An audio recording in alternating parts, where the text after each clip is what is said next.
Hi, this is Andy Reid, and welcome to the Alchemicast right here on Alchemical Records, where we focus on musicians from the DMV and give them an opportunity to highlight what they've been working on, how they've been handling COVID, and any upcoming releases that they might have.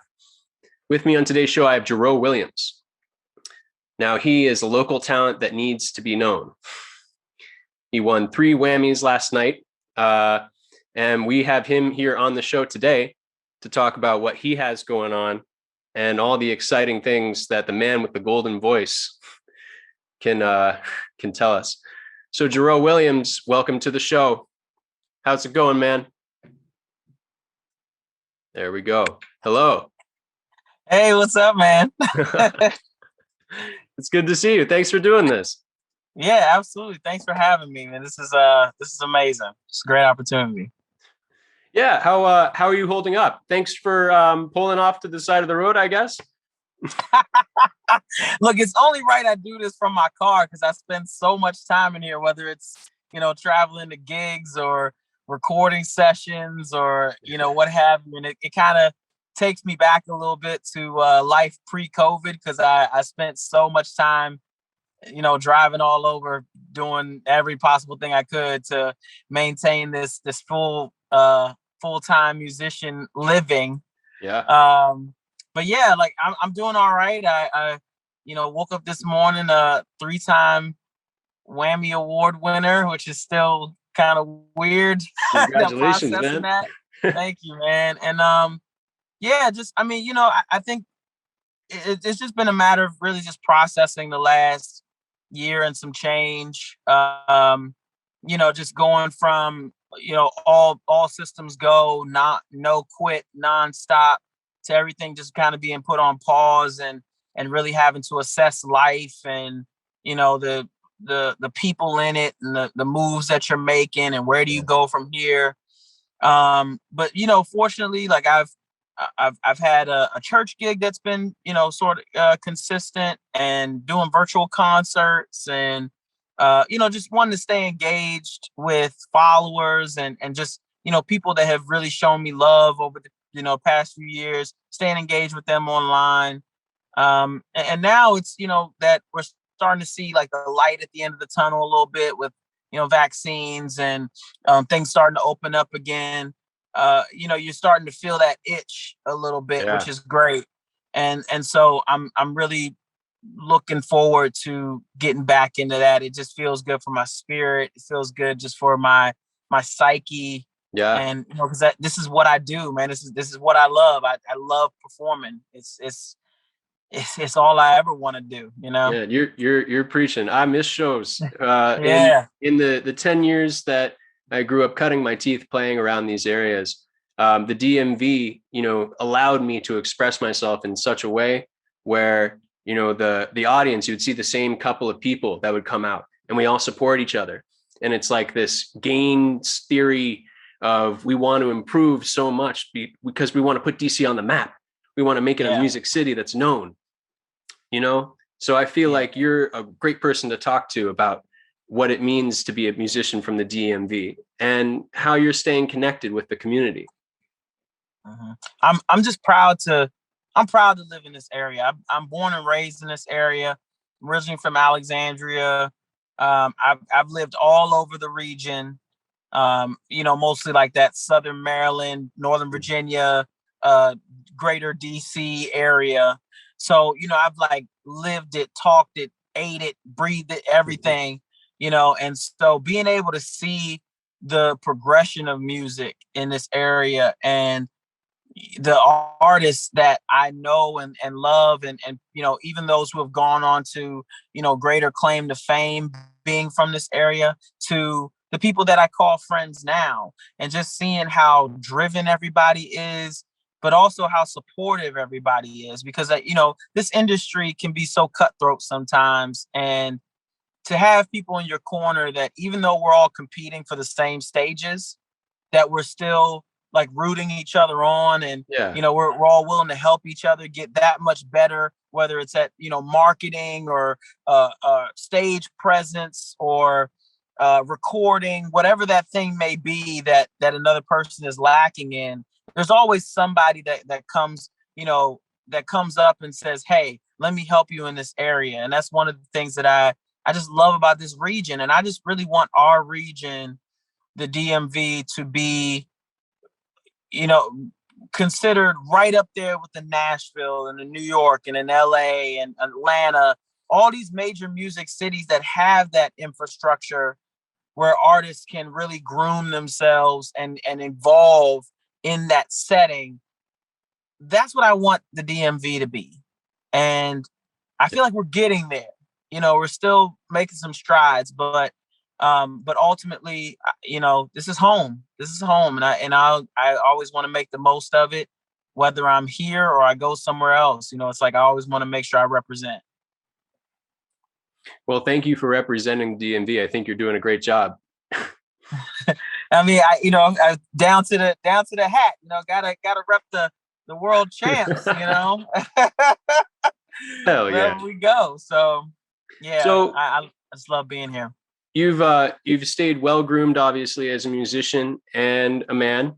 How are you holding up amidst COVID? What kind of skills have you been developing or working on since the start of all this craziness? Yeah, I think when COVID first started, the main thing I wanted to improve was my online presence. You know, I've always been sort of active online, but when it came to content, it was something that I always wanted to sort of like improve on and kind of, you know, just gain some more insight and education into that. Also, because now you start to see people do more of like the virtual live streams and um, more of those type of shows, like how they interacted with their followings. I was like, okay, this is something that I now have to do because I'm so used to interacting with people in real time on stage because Yeah. I just love reading the room. I love playing to the crowd. You know, when I see that people are really into it, And and exchange obviously, that energy. yeah. And when you're doing it through a Zoom or, you know, just through like your Instagram or Facebook Live, you can't see that. You only see what people are typing in the chat. So it was just a different type of way to learn how to do all that. And then, you know, I think one of the biggest things that I needed to do was I actually took a month off of social media because I just needed to get my mind right. Because, you know, for us as full-time musicians, for a lot of us, the world stopped in a matter of seconds, minutes, days. You know, all of our gigs just wiped out, completely disappeared, and we had to figure out, okay, what's plan B, C, D, E, F, G. You know, so you know, I had to take some mental time there, and then right when I got back online, that's when all the George Floyd stuff, Black Lives Matter, all of that happened. And you know, that was a very traumatic time for me to really see that and try to process that.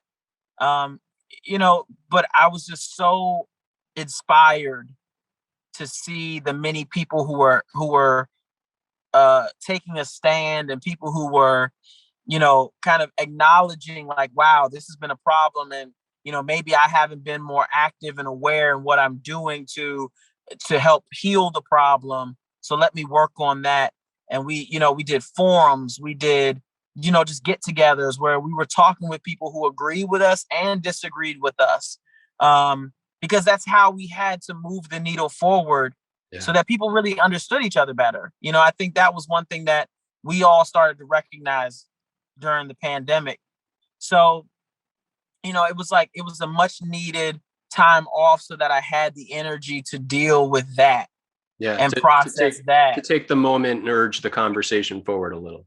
Yeah, absolutely. And then, you know, yeah, you still had to focus on the music. One of the greatest things about, you know, being online and working online is you can collaborate with anyone, anywhere. So fortunately, I had linked up with a producer out of LA, and you know, he and I wanted to do some sync licensing projects and just try to see what we could hit, if we could, you know, find anything that struck gold. And we worked on about 6 or 7 songs, and end up releasing like 3 or 4 of them on our own.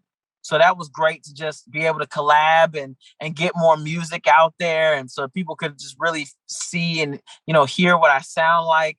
Shot a music video during the pandemic. That was a crazy experience to shoot a music video at night in a rental car, like with the top down and like 30-degree weather. Like it was insane. But saying all that to say, even though this year was very tumultuous and, I lost people that I cared about, and I had friends that lost people that were very close to them. There were a lot of silver linings in this year. And that's been one of the things that I wanted to let people really know, like, hey, 2020 wasn't all bad. There was some good that came out of, what we did and what we accomplished. And hey, just be proud of that. Be proud of what you could do, even if you didn't do as much as you wanted to do, So I'm overall, I'm doing okay. It's been a transition. It's been a very long year, but I do my best to try to, stay optimistic and see the silver lining in every day. Well, it's definitely something that I should take a note from. Forever the optimist. Sometimes when you look at life, life gives you lemons, or sometimes it just gives you lemonade. Right. As a musician in the DMV, you must be proud to be a recipient of the Whammy Awards. Maybe we can talk a little bit about what it means to you to be a musician from the DMV and how you feel about these recognitions. I just love seeing people winning, and especially from here. Because again, like we talk about these bigger cities where people feel like they have to leave this area to go there to get those opportunities, which in a majority of cases are true. But to see things start to be put in place that recognize that music is a big part of what makes this region run. It's not just politics and, and government. There is art, there is music, there is a lot of culture here and diversity, and also just people who are go-getters and hustlers and, just doing what they got to do to make the best career possible in what they love to do. And so that's what it means for me to be a musician in this area is, we uplift one another while we're all out trying to get the same thing, and in our own way. Everybody's got a hand that they're dealt. Everybody's career goes in different directions at different times. Sure. But we all keep supporting each other no matter what, and we all keep, encouraging each other, and that's what more regions need. That's what makes us special, and the fact that we fight for our art. I really do love that. Whether it's Don't Mute DC, or Save Our Spaces, things like that, because we know how important it is, not just for musicians' lives, but also for the regular consumer that goes out and goes to these venues and, enjoys the nightlife with live music, what that means for them too. So to be a musician in this area, it just, there's a lot of fighters here. And I really love that. I really love it. Oops, sorry. There we go. See, I knew it was going to happen. I was going to flip. You good. My phone was ready to fight. My phone was ready to fight too. So, but just people who are ready to go get it and get after it and make the best career they possibly can. That's what I love about this area. Well, I mean, New York is a pace, LA is an attitude, and the DMV is a hustle. It sounds like it takes one to know one the area. And in knowing the area, some of the venues that we grew up loving and playing at are kind of struggling due to the pandemic. Yeah. So what can music lovers, which is generally our audience here at Alchemical Records, what can music lovers do to support venues in this strange time? I'm so glad you asked that question, Andy. It's for a lot of people, it's simpler than you think. If you love an artist, if you are online and you're on YouTube, and you see a local artist that you're loving their videos, subscribe to their channel. It means the world to artists when they see they're getting new subscribers and they're seeing what people are liking, because hey, that tells us, okay, I got to create more stuff like this. If you're following an artist on Spotify and you're listening to their tracks, you're sharing their music. Everybody's in the TikTok craze now. So like if you were to create a fun TikTok video using your favorite local artist song, all those little things that we already do in our day-to-day lives can help an artist in so many ways. And for a lot of times it doesn't really cost people a whole lot, because a lot of people think immediately like the way to help is just monetarily, and that's not always true. But I will say too, it does make a difference when you buy a piece of merchandise, or if they've got a virtual concert, donate a little bit, give a little virtual tip, because for a lot of us, that's a meal or that's gas. So like, for example, I just came from a recording session, and for some people that's studio time, that for money that they may not have been bringing in because of the pandemic. So those are just some very simple ways that music lovers out there can support their favorite artists. The main thing is just, hey, if you love a song, share it, share it with the community, share it with, those close to you. And also just send your favorite artist a message too, and just say, hey, I'm seeing what you're doing. I'm loving your music, keep doing that. Or, hey, like I just had this merch idea that I think would be great for you. What do you think about this?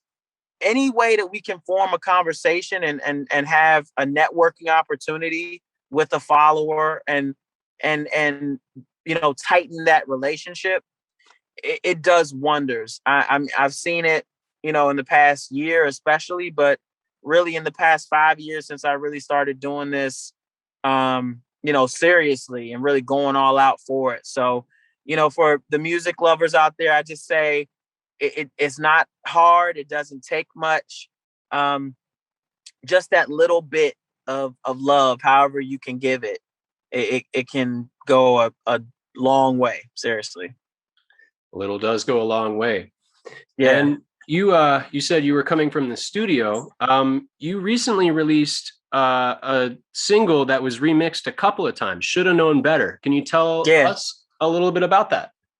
Man, I love that song. So Shoulda Known Better, the original version came out in 2019. And I originally wrote that song, because there's times where I love to write a lot about the dating scene, and just kind of what that looks like.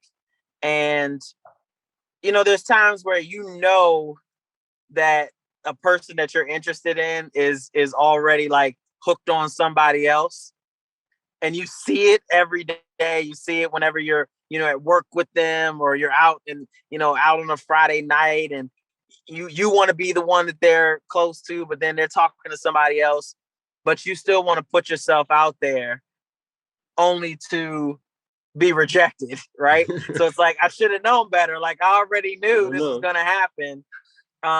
So when I first wrote that song, it was originally from a place of being defeated.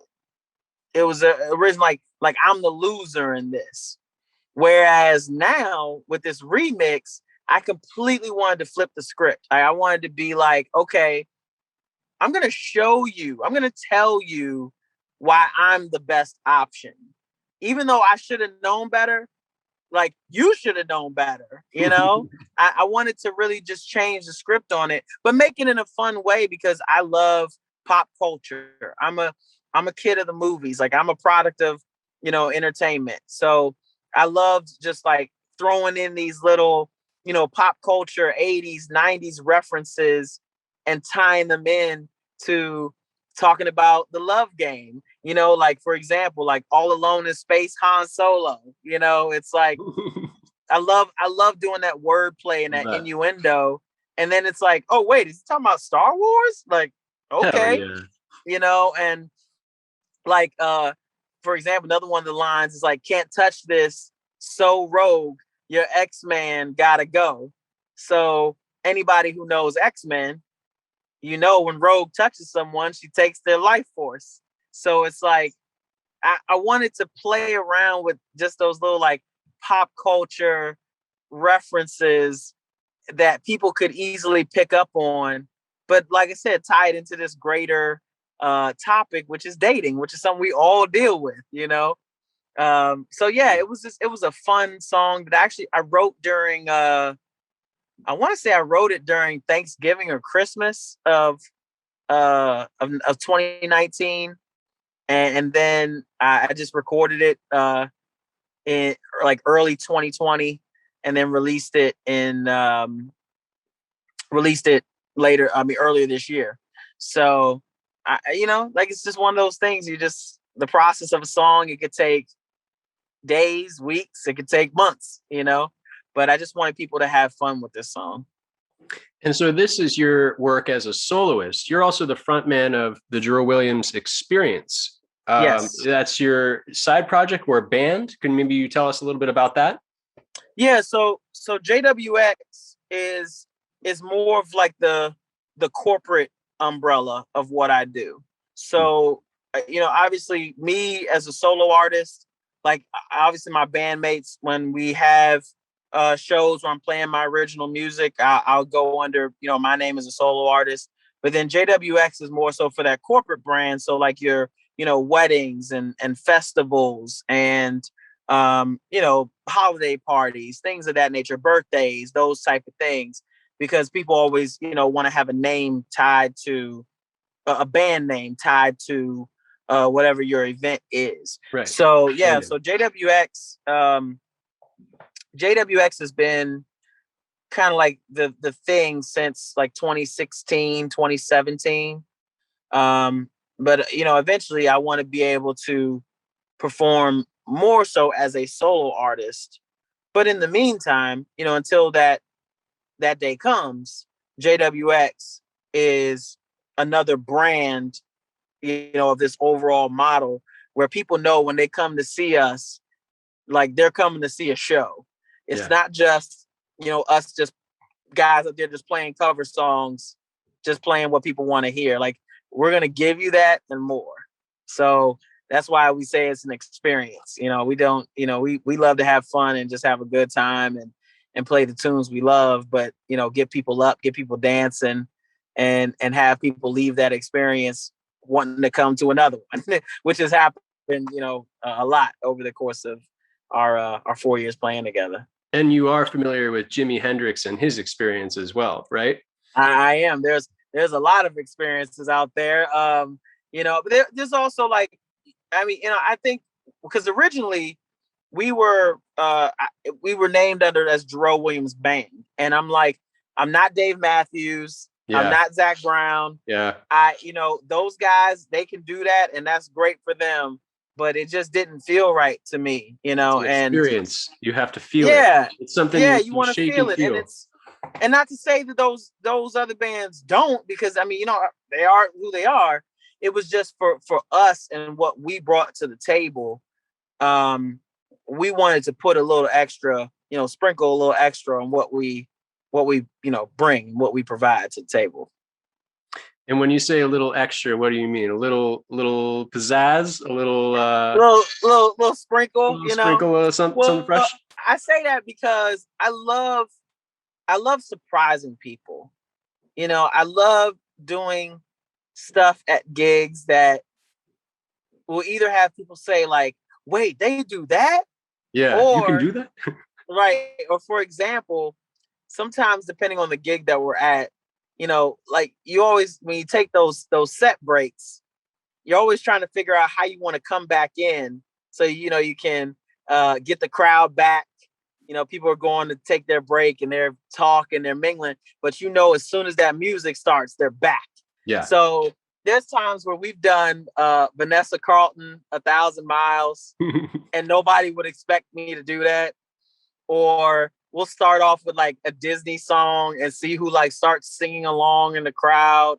because again, that's just one of the things we do. It's an experience that, like, anytime you go to a live show, something unexpected is going to happen. Something that you just did, you thought you knew what was going to happen at this show, but there's always something that will, like, make you say, like, oh wow, okay, so we always try to find that element, whatever it is. Do you know what is it?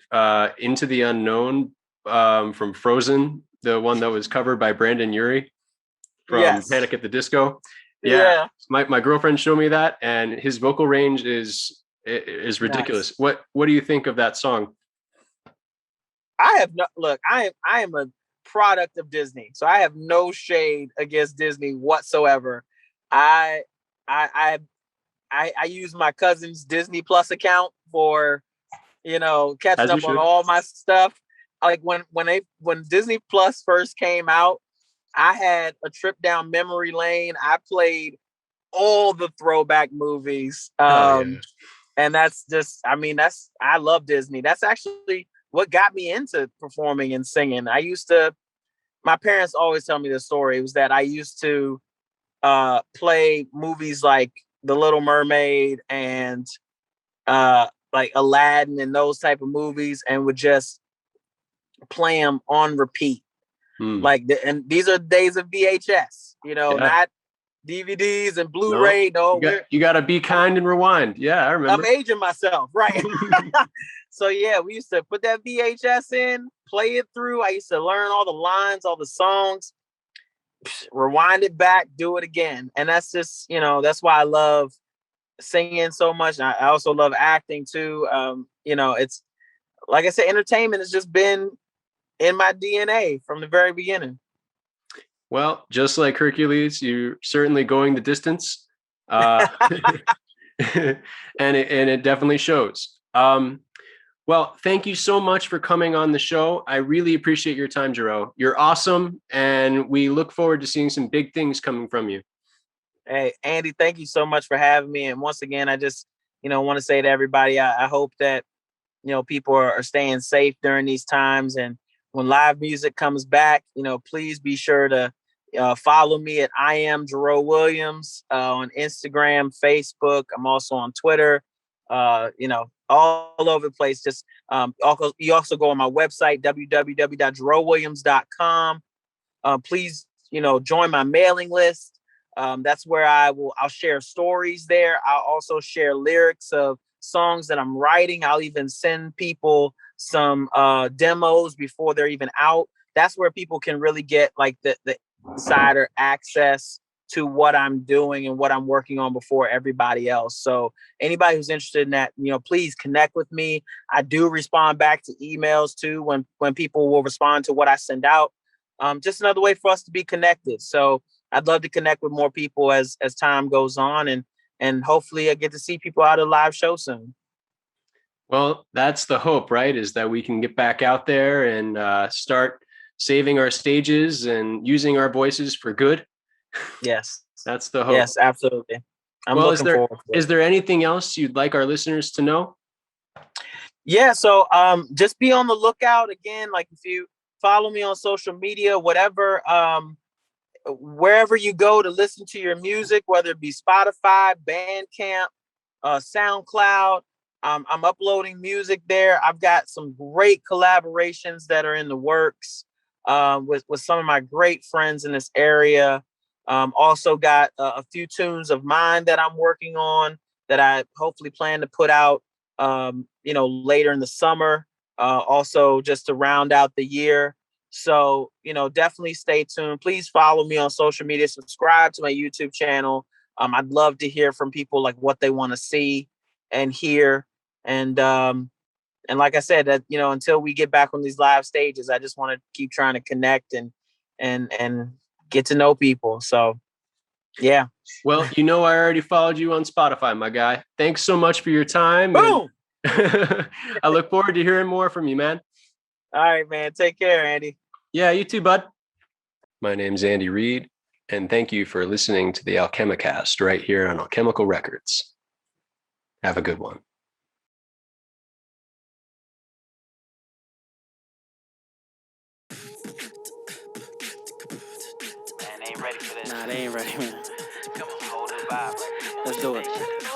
Girl, the way you burn it up, I want that smoke.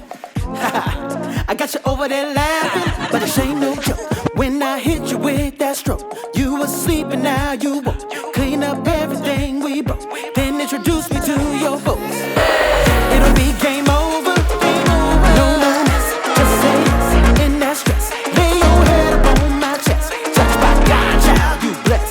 Let me put your fears to rest. No contest, I'm your best. If you wanna be my guest, I just wanna be with you. So frustrated, say you love me like a brother, but we ain't related. All it takes is one kiss. Let's not complicate this. Swipe right, take your pick. Promise you won't miss it.